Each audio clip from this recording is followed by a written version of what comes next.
in the end, it always comes back down to, I think that it's a little bit of a cliche almost, but the people, process, technology, right? You need the people to be skilled, the right technology, and then you need to have the right process in place to pick which cases and really be thoughtful about it. So I think it's not something you just jump in and say, like, let's just figure it out.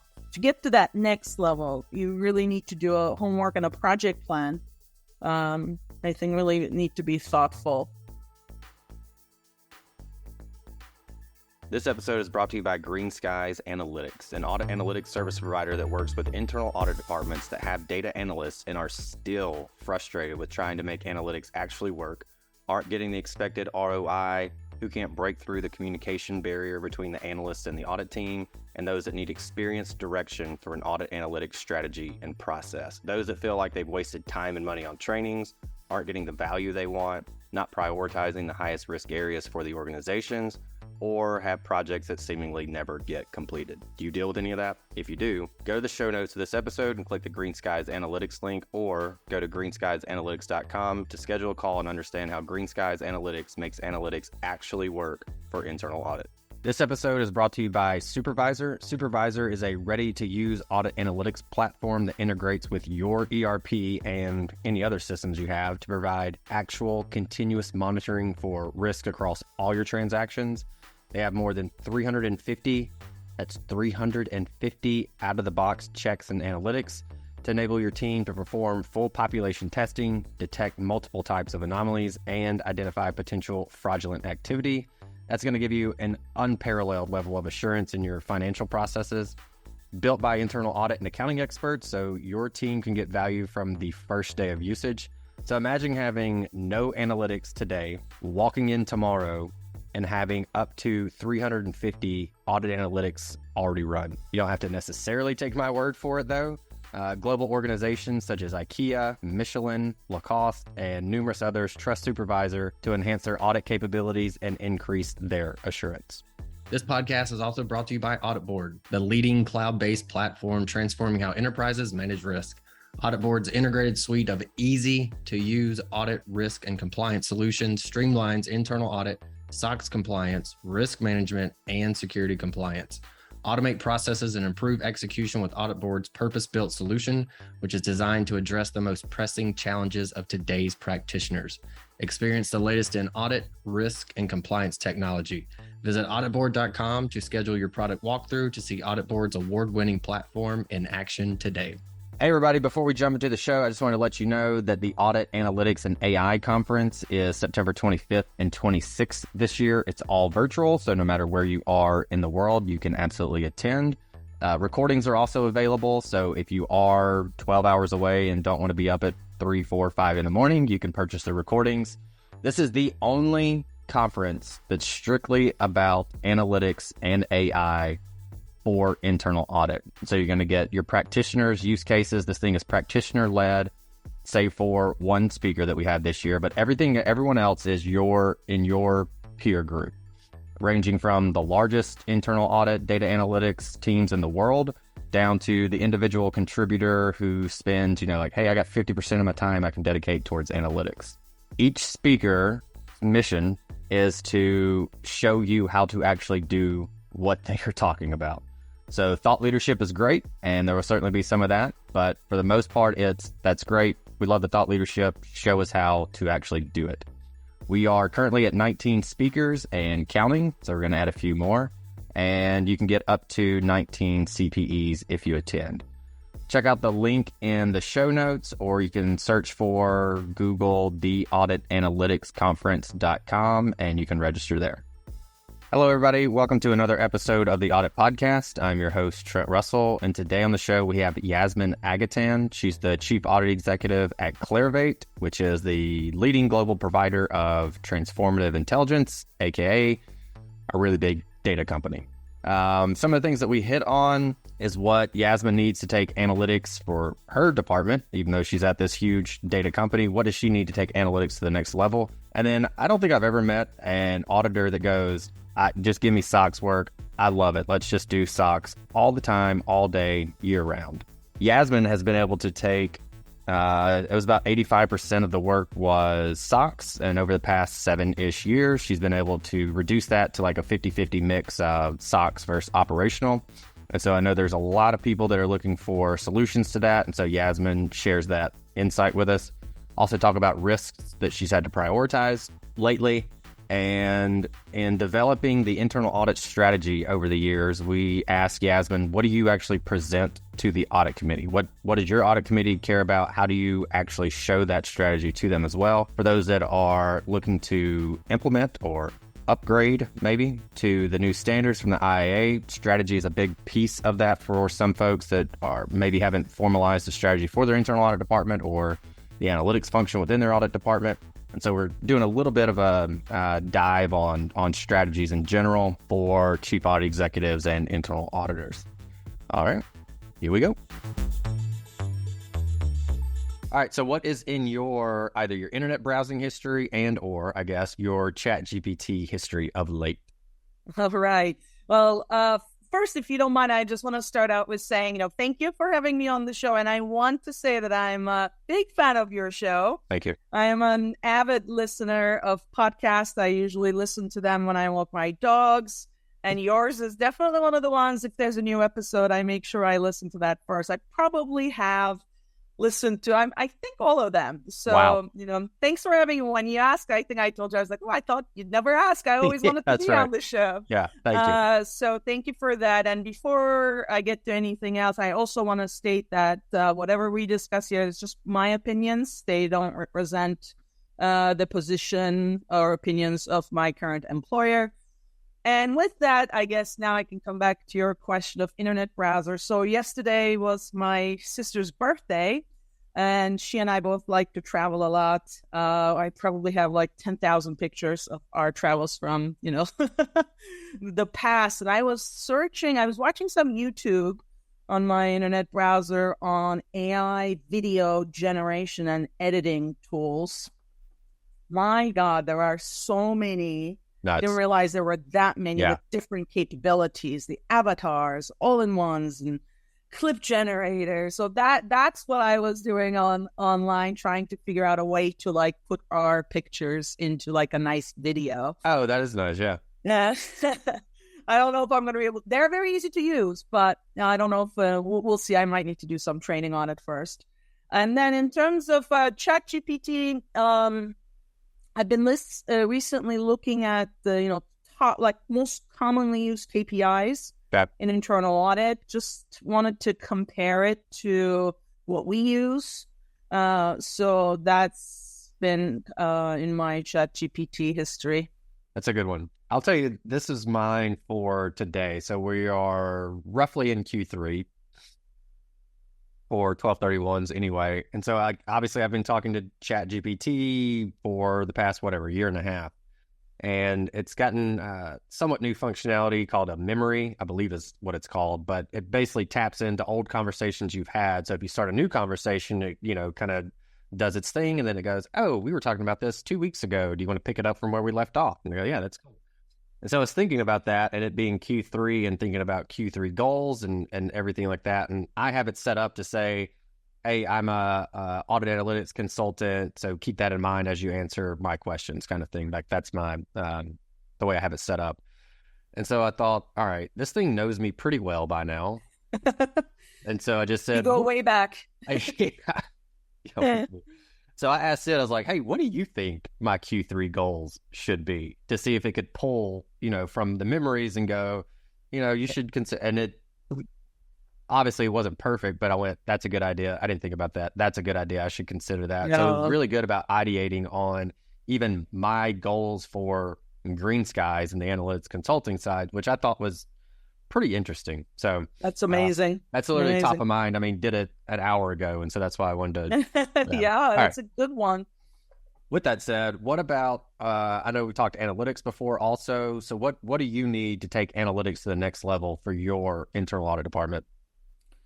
Yeah, I mean that's a really good question, and probably a question that's on the minds of a lot of internal audit leaders. Data analytics is no longer an option, right? It's kind of mandatory, I think, for the modern internal audit team. And I think, I mean, it's not just the basic, I think, data analytics we're talking about here now, right? Anymore, right? We all do that, some level of that, but the advanced level of data analytics, I mean, I think the first thing is, I think you need to explicitly state, allocate some budget to it in your internal audit plan. Make sure everyone is aware of it, senior management, the audit committee, and I think it needs to be an adequate amount.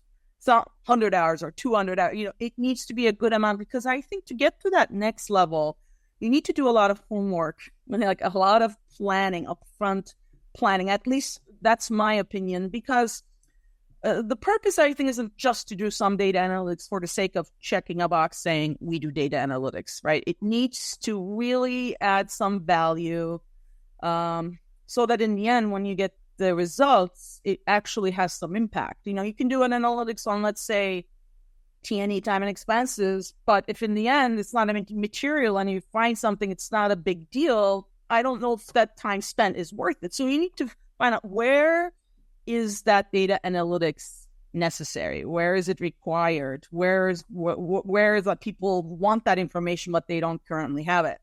So I think you need to identify the use cases and think about that really thoroughly, and get away from the high level. We need to identify the anomalies, or, to identify trends, help in decision making. But okay, that's all true. But what specifically, what ideas, and then really start focusing on those 3, 5, whatever they are, use cases. And to your point, the not finding anything. So there was a group we worked with, and they went, yeah, we did what you said. We went through, we got the data, we cleaned it. It came from multiple systems, cleaned it, joined it all together, took a long time to do it. And then we ran the analysis and we didn't find anything. And I went, good. And they were like, wait, what do you mean? And I went, so that risk that you were looking at is basically zero. Right. To a degree. I mean, basically, and you can never say it's absolute. I said, did you share that with the board? And they went, I didn't really think about it like that. So I think a lot of people still think if you don't find anything, it's a failure. But if it's especially a control tied to your strategic objectives, and you go, hey, we're good here. Like we've tested 100%, we're good. That's a win also. So I did want to make that point. Yeah, absolutely. I totally agree with that. It's the identifier is where you think there's a risk, a real risk, or where you think you can add value with that additional information. Yeah. So if you end up, to your example, you didn't find anything, great. Then, you kind of mitigated that risk, or you looked into it. So, but I mean, to do that, I guess you really need to understand the business, right? Yes. I will probably come back to that idea many times, during our chat. It's so important to really understand the business of the company, to understand where those value points are, or the pain points, or the risks. Yeah. The second thing I would say is what you just mentioned is the information management, right? I think that's a challenge when you have, many systems, non-standardized formats of data. And sometimes even I've run into this, you have the data in the system, but let's say it's not a required field, so not everybody fills it out. Or there's no training on how that data, everybody fills it out differently. It's not consistent. Or you don't check the accuracy of the data, so you can't rely on it. So it gets very complicated, I think, with the data. Just trying to make sure it's complete and accurate and reliable and doesn't have any biases in there. So the data hygiene and management is key. I think we need to, once we identify those areas, that's why I think we really need to be specific with it, because then you have a small, then you know what you're working with. Because sometimes, like in my example, if it's something is optional, you could consider a business process, re-engineering to say, now we're going to require that field. But of course, that needs to be a decision, cost-benefit analysis. Is it worth it? So it's the homework part, I think, and the data plans, that's kind of what I'm talking about. I think that's what takes the longest. And then those decisions comes to I think my next point is you need a lot of collaboration. When I said actually internal audit needs to put some time on their budget, it's also ideal to identify what other parties you're going to work with and for them to put the time on their budgets too. If they, if you can get everybody to align that it's valuable, goal. And I'm glad when you were talking budgets, you were speaking more on the hourly than the monetary. And a lot of times people go, oh, if we're going to start this initiative, then we need the monetary piece. And then that, even if that goes through, then what we tend to see is enough thought was not given to the hourly budget. Like, are we going to have to drop an audit to make this initiative effective? Or are we okay doing that? Can we do that? Is the audit committee going to be okay with that? Or where do we find the hours? This expectation that people are just going to do it off hours or during the weekend is pretty unrealistic. Right. That's exactly actually what I meant. Yeah, I know there could be a dollar cost too, but I more mean the hours. Yeah. And it's not like I said $200-300. I think it's a lot more than that. And it involves other people too. In the past, we've had instances where we identified some areas, but we needed the assistance of the IT team, and they didn't have the hours, But next year, when we were planning, we actually got them on board, and they put the hours in their budget too. So, nice. And it's not just them. You need the operational people sometimes to weigh in on things. So it's again, I'm doing that upfront planning. Who would be involved with this? It's not just internal audit. I think if it was just internalized, obviously it would be easier because I can control that probably. But when it's other people, you just need to get aligned upfront. Then, technology, like now the dollars, we might need, I don't necessarily think you always need a tool, but probably for the advanced analytics, it's depending on the use case. Yeah, depending on the use case, I think it could very well be that there's going to be a new tool necessary, and that's definitely a consideration. And then I guess the skills of the team, right? Right now we're making it obviously data analytics automation one of our departmental goals, so everybody's getting trained on it, but not everybody will be a data analytics expert. So I think it's helpful to identify a champion in the team to co-lead the effort. And I think as a department, it should be a department-wide goal to kind of uplift the skill set, but having a few people be the champions and lead it, I think could help us get to that next level as well. Got it. Yeah, definitely use case drives the tool, not let's buy the tool and figure out how to use it. I don't need a Ferrari for a family car, like that, the tool, and it's cool and shiny, super awesome, but if I just buy the car first and then think about why I need it, doesn't really make as much sense as not a minivan. I'm not a minivan guy, but something with 4 or 5 seats in it for sure, as opposed to yeah, in the end, it always comes back down to, I think that it's a little bit of a cliche almost, but the people, process, technology, right? Yep. You need the people to be skilled, the right technology, and then you need to have the right process in place to pick which cases and really be thoughtful about it. So I think it's not something you just jump in and say, like, let's just figure it out. To get to that next level, you really need to do a homework and a project plan. I think really need to be thoughtful, but we all need to get there. So yeah. People, process, technology, that's where our conversations revolve around on the analytics side. So that's absolutely true. Well, I know that a lot of people use analytics or more so automation when there's this initiative to let's decrease the amount of SOX work that we're doing or at least time spent on it, so that we can focus more on the operational work. I think most auditors enjoy the operation side more so than the SOX side. Certainly not all, but most, in my opinion. And so this is, I think, fascinating. It's something that a ton of people are looking to do and are trying to do, is reduce that amount of SOX work so they can focus on the ops side more. And I know, 7 years ago, you were at about 85% SOX, 15% operational, and now you're at 50-50. And I think we're getting to 50-50. Yes, exactly. How did you do that? I think people are going to, I think immediately people went, how'd you do that? I want to do it. Tell me exactly the playbook, because we are tired of doing SOX. How did you do that? Yeah. For the record, I like SOX, but no, I think the allocation of the internal audit time is, typically driven by what the organizational current needs and priorities are, right? And 7 years ago, as we were going public, for the, obviously the first time, our primary focus was SOX compliance. And then as our SOX our SOX processes started to mature, the SOX demand started to, come down a little bit, right? And with that, I think, we use that time to branch into other areas. But to be able to get the buy-in to do that, I think looking back on it, a couple of the things we did were, first of all, again, I'll talk about understanding the business, right? I think, I've always emphasized the importance of that to really get down not just a superficial understanding, but an understanding of what drives our business, what do our leaders care about, what's the company's goals.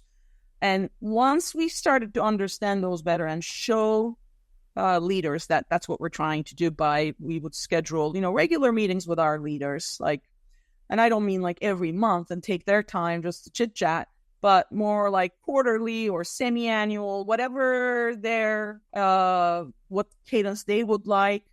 And to understand more from them. So we kind of like, building up that trust your advisor thing a little bit to also educate them on what we do. A lot of times, I think even if they weren't really involved with what we do normally, we kind of, we always give them an update on what we've been doing. So they see that we're not, let's say, just purely a SOX shop, but we do other things, or we're interested in other things. We're asking good questions. So I think building up, fostering those relationships really helped us.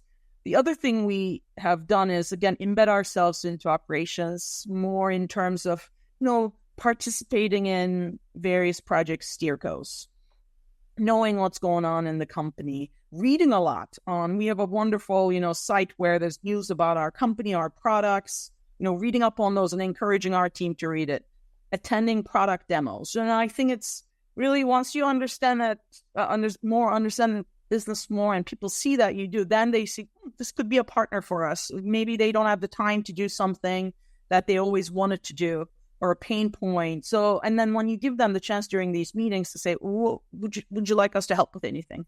And we've always tried to be very flexible and responsive if there's a request. And slowly, I think we built up that relationship where we get some requests. Two, the other thing I've always done is, I think on the internal audit plan, if a project makes it there, I think it's either a top 10 risk for the company or for the industry, or directly, tangibly, in a tangible way, tied to an organizational objective.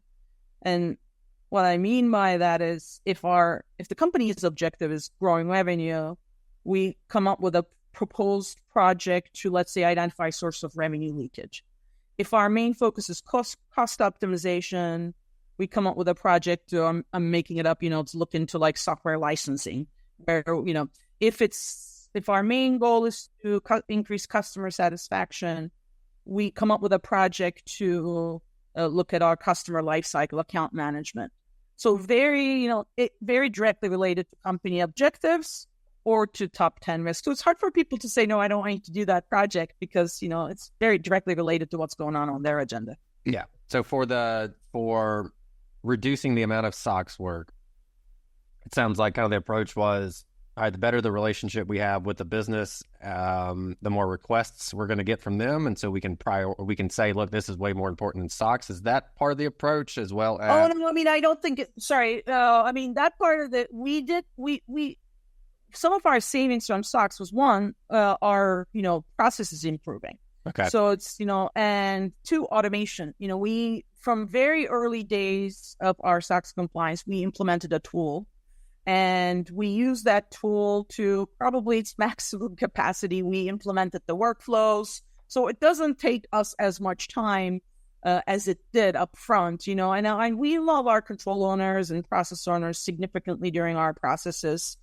They do a lot of the updates, as they should, because they own the processes. We have automated our reporting.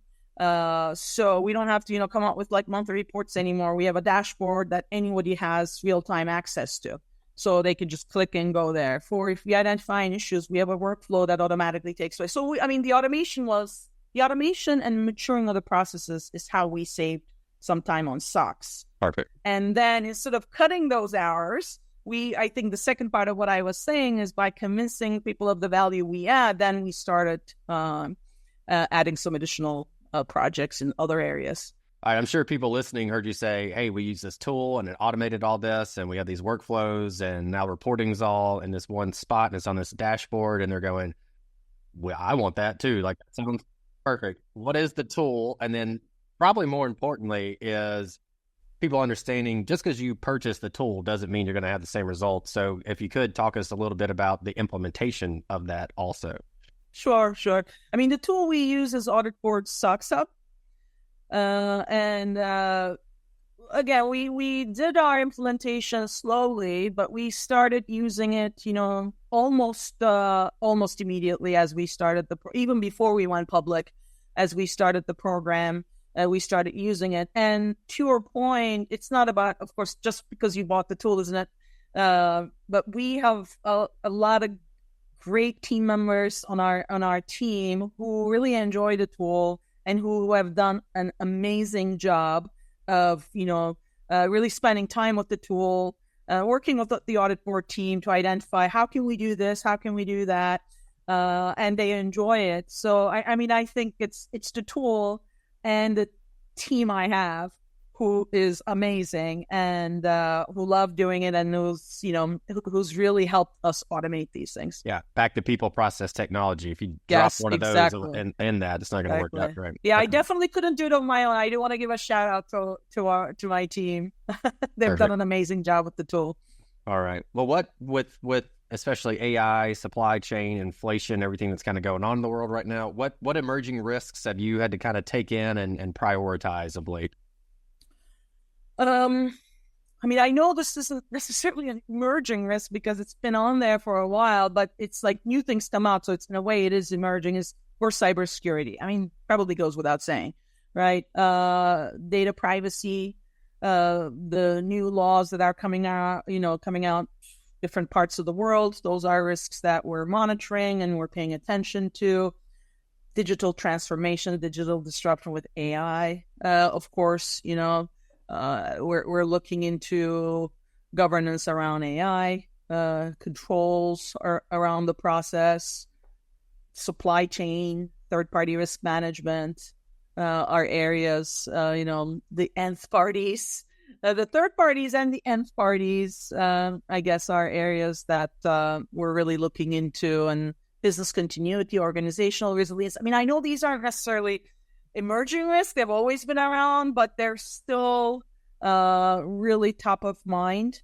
I think the other emerging risk is maybe not an organizational risk, but an internal audit risk is what we're just talking about. It's the risk of staying behind and becoming irrelevant if we don't go into data analytics and automation. I think that's a risk for internal audit departments, and that's something we've been monitoring also, as you can tell. Okay. In terms of priorities, coming back to that, because there's so many things that we need to know, learn, understand, etc. Obviously, the business is a big one, but then external threats or risks, whatever we want to call them. And so it seems like if anyone flipped through your LinkedIn profile for 10 seconds, they would say, all right, Yasemin's way of doing this is to go through certifications. And so in the past month, certification, ESG risk and opportunities, data prep with Alteryx, and Six Sigma. And that's just within the past month. So is that kind of your go-to? Is that how you like to do it as like a CAE? You go, hey, this thing is whatever, an emerging risk or something I need to learn more about. This is my go-to, is to get certified from some reputable source. Yes. And before that, I think I did some AI training as well. So the certifications that I try to get, I think are good. They align well to what I'm thinking, what the risks that I see are coming that I need to educate myself on. So you can absolutely say that, yes. I think it was AI. I did supply chain. I don't know if I put that one on there. I did a certification on supply chain. ESG. So the past month, that one's not on there, but then it might be the last 2 months. Yeah, let me expand and see. Because if I didn't forget to put that on there, yeah. Supply chain logistics, AI strategy and governance. We're going to get into that a little bit. Customer analytics. You are a machine on the certification front. AI for everyone. And those were within the past 2 months. So maybe a better question is, how do you find the time to do those? Well, I found this tool, and it's not free, but it's really it's a very reasonable cost for a month. And maybe I'll say the name again. I'm not necessarily advertising for them, but I use a tool called Coursera. Coursera. And I really like that tool a lot. Because a lot of it is you just listening to things, and like I said, I do a lot of walking with my dogs, and I listen a lot during there. That's sometimes where I find the time to do it. So it's instead of me reading a book, I can listen to it. So that's probably one of the ways I get the time to do it. Okay. Yeah, we love Coursera. Udemy is another one. They have a lot of good technical trainings on there for any given, whatever, Power BI, pretty much anything. I'll say most organizations have some kind of agreement with these types of online training. So those are two, Coursera and Udemy, that we typically see. But then there's others that we've seen. LinkedIn Learning is a good one that a lot of organizations, you have access to it. And so it might be worth talking to HR or someone in like a training department and go, hey, do we have access to any of this stuff that I can just do for free instead of having to pay for it? And you likely do. I think that's a really good point. Yeah, I mean, I think it's like $40 a month or something. So it's very reasonable, I think. But yeah, it'll be definitely for, if you add up everybody else who would want to do it, I think that's a really good idea. I might do that. We also talked about, especially with the standards, the new IA standards coming out, there's significantly more of a call for a formalized strategy for internal audit with strategic objectives, your vision, mission statement. I don't think it's called out specifically, I don't think, but your roadmap, et cetera, how you're going to implement this. Technology is a huge piece of that, and your strategy around technology. And so I know you've worked on yours, and you've had one even prior to. Yeah, we've had it for a long time. Yeah. So what is that? Not necessarily what does it look like, but what do you present to the audit committee relative to your strategy? Yeah, like I said, I've always done a strategic plan. Usually what I've done is a 3-year strategic plan. And yeah, we do have our mission, our purpose, mission, vision. And, we really have thought about those things. And we didn't just, we didn't chat GPT it, I can tell you that. We've really thought about where we want to be. So we just kind of do a comprehensive plan, identify where we want to be at the end of the 3 years and how we're going to get there, right? I mean, in the strategic plan, we cover those areas.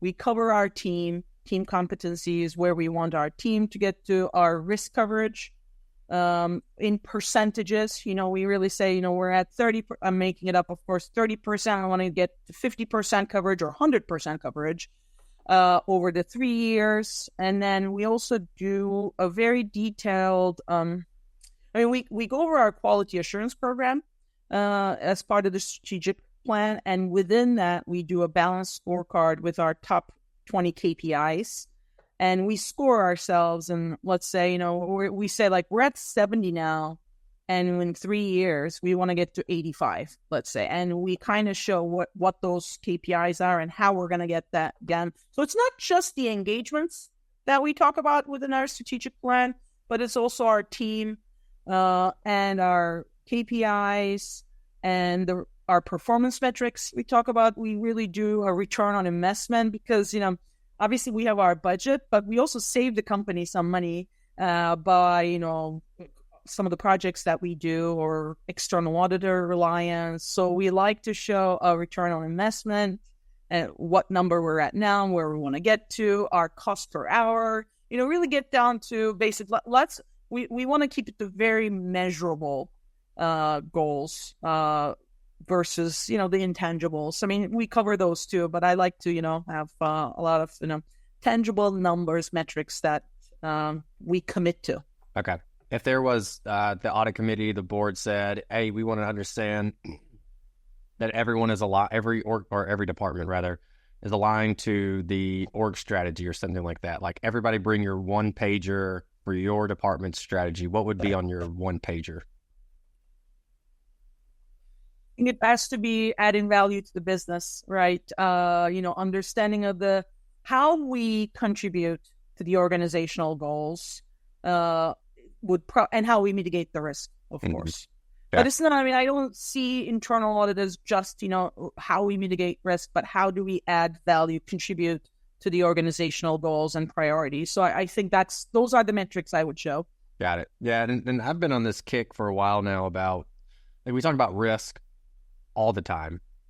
And I just imagine CEOs, CFOs, et cetera, sitting there going, yep, here's audit. They're going to talk about risk again. But if we flipped it, the other side of risk to me is opportunity.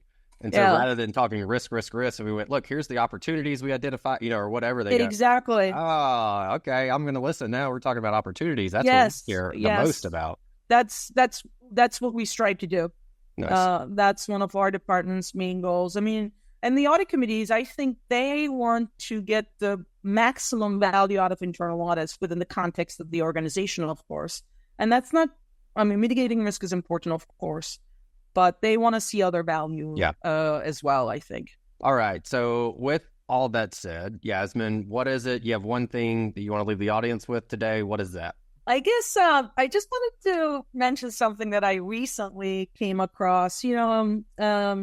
On social media, I usually search for topics like travel, pets, news, recipes, whatever it is. But I never really search for internal audit on social media. Of course, I'm not counting like LinkedIn and stuff. As I'm talking about like Instagram or TikTok. And I recently did that, and I was really surprised to see so much on there with not just internal audit, but external audit as well.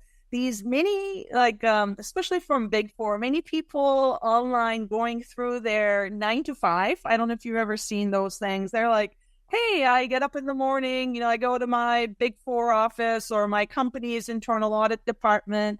And then, their lunch break, they kind of go through their 9 to 5 or 8 to 6, whatever it is, kind of make it fun. And then they go to their gym break, etc., hang out with their internal audit friends or external audit friends. I'd never seen that, but there are so many of them out there. First of all, I thought, my God, when I started at Deloitte, we probably could not do things. We were a little bit more, serious and regimented, I think. But these guys are doing a lot of this, and I thought, what, this is kind of it's kind of nice, it shows people it's not, it could be fun, it's not just the numbers and just serious topics, but there's team spirit, and these people are learning interesting things. I thought it was good to show a fun side, and to just increase awareness of the profession. I just thought it was fun. And then I thought, it's, we always deal with, this problem and this risk and that. And it's good to incorporate fun into it sometimes. And that's what I thought maybe I'd leave the audience with. Hey everyone, thank you very much for listening to this episode of the Audit Podcast. Whatever platform you're listening on right now, I'm sure there's a subscribe button somewhere, so please hit the subscribe button there. If you're listening through iTunes or Spotify, feel free to go give us that 5-star rating. It only took me about 16 seconds to give myself a 5-star review, and it really helps to get future guests to come on the show, so we'd really appreciate that. Lastly, be sure to check out the show notes and follow us on all our social media channels on Instagram, on LinkedIn, and on TikTok. Also, if interested, please sign up for our weekly newsletter from the Audit Podcast. Thank you all. Have a great one.